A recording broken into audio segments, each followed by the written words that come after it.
Man, guys, this new political ad from RFK Jr. just popped off in a major way. Everybody in my circle is talking about it, guys, but it's so worth it. Check it out. This conjunction of an immense military establishment and a large arms industry is new in the American experience. Yet we must not fail to comprehend its grave implications. We must guard against the acquisition of unwarranted influence, whether sought or unsought, by the military-industrial complex. Listen to the wind blow. From Khrushchev, which said that he would withdraw these missiles, providing we did not plan to invade Cuba. Run in the shadows, damn your love, damn your life. President Kennedy has been assassinated. Policies to end the bloodshed in Vietnam instead of despair. My thanks to all of you, and now it's on to Chicago, and let's win there.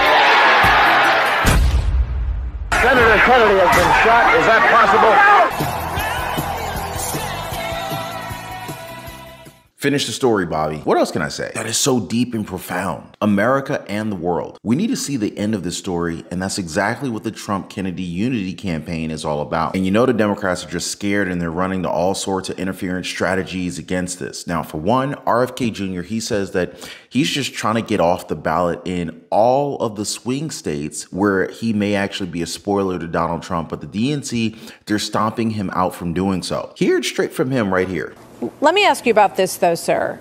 With regard to the election that is now 9 weeks away, I believe, you've taken yourself off the ballot since you became a supporter of former President Trump. You're off the ballot in Georgia, which you weren't on, Pennsylvania, Nevada, Arizona, but you're still on the ballot in Michigan, Wisconsin, and North Carolina. It's possible when you look at the polls that you still being on those ballots could have a meaningful impact on the outcome of this election. What do you say about that? I mean, we're trying to get off the ballots in all the states. And I'm getting a bad echo while I'm talking to you. I'm sorry. We'll try to get rid of that. Sorry about that. But we're trying to get off the ballot in all the states where I might be a spoiler and cause harm to President Trump. The irony right now is that the DNC, which has been trying to keep me off the ballot, is now suing to keep me on the ballot. Yes, that is ironic. In many of the states that were. Do you see that as manipulative on their part in terms of what they want the outcome to be? I can't hear you because of the echo. I'm sorry about that. Can you repeat that? Yeah, I'm just. Do you think that's manipulative on the part of these states to keep you on the ballot? Well, I think the DNC is doing something that is essentially and fundamentally undemocratic. I mean, when I grew up in a Democratic Party that was the party of Robert Kennedy, of John Kennedy, that was trying to make sure that every American had the right to vote for whoever they wanted to vote for. There's been 1 million Americans who've signed petitions asking to put me on the ballot.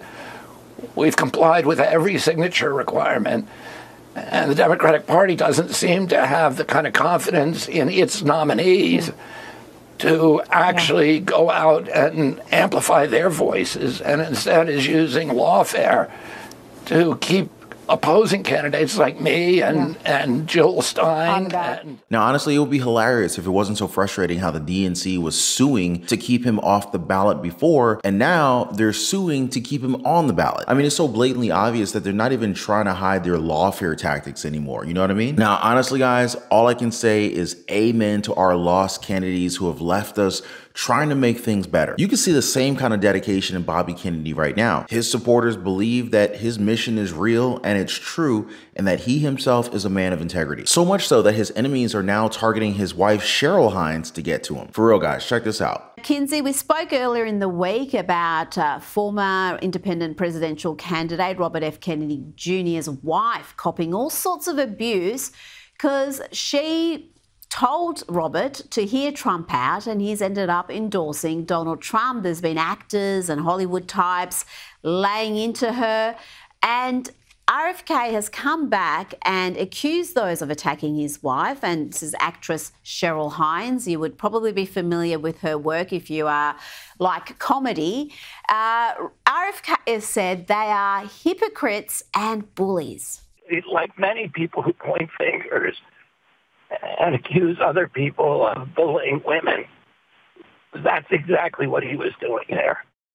Kinsey, why are so many in Hollywood going after Cheryl? This is a decision her husband has made. It's like they're holding her responsible for the political views of her husband. I mean, the hypocrisy of it all. How is Cheryl responsible? Why was Hillary Clinton not attacked for Bill and the intern? Instead, they tried to elect her as president. When Anthony Weiner was caught being Carlos Danger, his wife Huma, she was given saint status. But when a conservative man makes a mistake or misbehaves or does something that the left doesn't like, their wife is fair game. Look at poor Melania Trump. And Cheryl, I mean, she's taking the heat. And I think that it says more about these people. Kennedy's entire presidential campaign was about unity and bringing the parties together. And this is just hateful rhetoric. Now, you heard it, guys. It's basically just hateful rhetoric at this point. I'm just glad MAGA Republicans are able to stay on message that Donald Trump just keeps adding these big names to his campaign. I mean, it's Trump, it's Vance, RFK Jr., Tulsi Gabbard, Elon Musk 2024 at this point. You know what I mean? So yeah, as for RFK Jr. suspending his campaign and endorsing Donald Trump, here's the game plan. Now, ahead of the endorsement deal, a lot of people from both campaigns, they wanted to make sure that he would help Donald Trump defeat Vice President Kamala Harris and not the other way around. So Kennedy's decision to remove himself from the swing states while staying on solidly blue state ballots was his attempt at showing loyalty to Donald Trump and also helping to assert his defiance to the Democratic Party. Now, Kennedy and Trump confidants see this decision as a win-win. By technically staying on the ballot in Democratic strongholds, Kennedy leaves open the possibility that some voters who don't want the Harris-Walz ticket could still vote for him and make liberals sweat. In fact,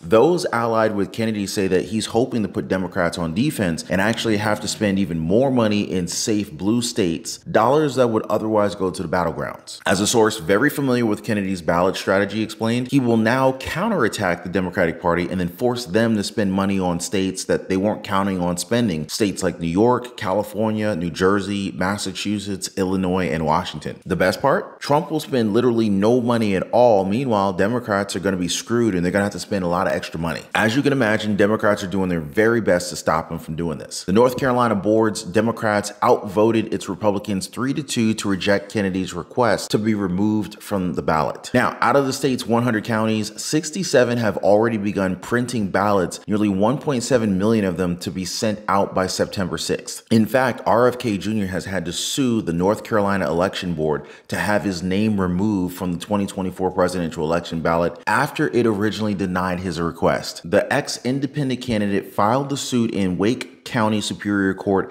stating that the board's refusal to remove the We the People Party, which nominated him, violated the state's election law and his freedom of speech. Meanwhile, in New York, a lawyer for Kennedy still asked a state appeals court to restore his place on the ballot. Before dropping out, Kennedy was locked in a fight to keep his name on the New York ballot after his residency in the state came under question. He was eventually barred from appearing on the ballot shortly before announcing his withdrawal from the race. Kennedy also submitted his candidate filing in Oregon while withdrawing his name from other anticipated battleground states like Maine. So Bobby's impact is nothing to scoff at here, guys. For one, Kennedy has consistently been polling around 3% in North Carolina. And with how tight the race is right now between Harris and Donald Trump, every point counts. In fact, every vote counts in what could be the most important presidential election of our lives. So don't forget to show your support for the channel, guys. Like I said, everybody counts in this election, and every like, every subscribe that you guys give to our videos, to the channel, it definitely helps out in growing our community and reaching more like-minded people with our message. So thanks, guys. I really do appreciate it. Appreciate you guys here on the channel, but let's continue with this one. I mean, Robert F. Kennedy Jr.'s endorsement of former President Donald Trump, it's no small thing. It speaks volumes about Donald Trump that such a key figure from America's most iconic Democratic family has thrown his support behind one of the most conservative Republican nominees since Ronald Reagan. Well, polls-wise, if a majority of Kennedy's roughly 6% of likely voters support Donald Trump on November 5th, well, they could compose the 3.1% that he might need to edge Vice President Kamala Harris into a photo finish. But see, guys, it's not just that. Kennedy's value could extend beyond just Election Day. If Trump wins, he could even consider appointing Kennedy to lead a new presidential commission of the Make Free Speech Great Again. This commission, under Kennedy's leadership, would investigate federal attacks on the First Amendment, especially the campaign to suppress news coverage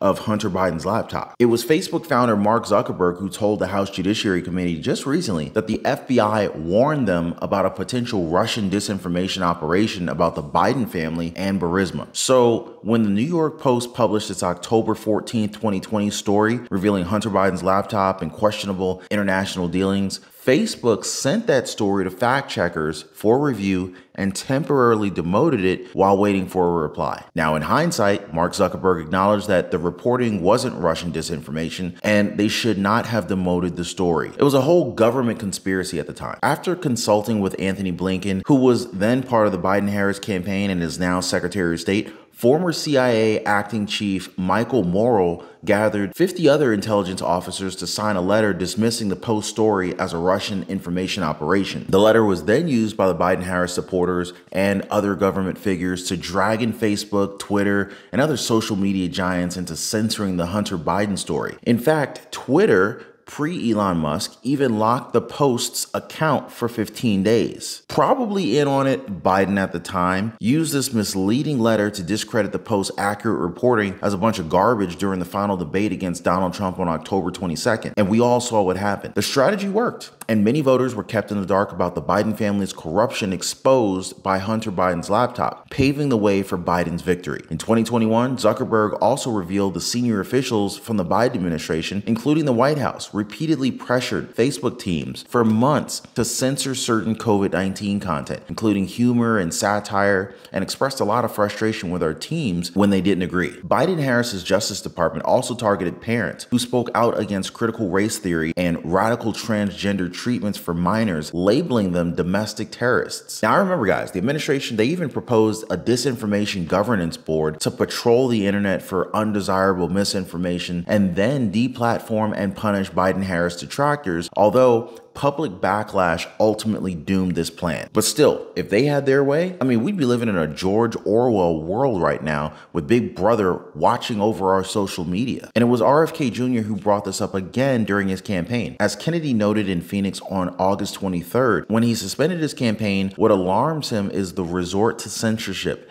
media control, and weaponization of the federal agencies. When a U.S. president colludes with or outright coerces media companies to censor political speech, it's an attack on our most sacred right of free expression. Having experienced this kind of high-level government censorship firsthand, I think Kennedy is pretty well positioned to lead an investigation into the Biden-Harris administration's assault on the First Amendment. Now, for starters, the Kennedy administration could identify every federal employee who perpetrated these unconstitutional outrages. And Trump should make it clear that those responsible will be held accountable, fired, disbarred, or even prosecuted and jailed if they violated federal law. And let's not forget about those people who wrote that nasty open letter. On his first day back in office, Trump can revoke the security clearances of the 51 former intelligence officials who misled the public. Now, this bold move would signal that censorship is dead and free speech is alive and well. And this significant bipartisan victory for the country would be made possible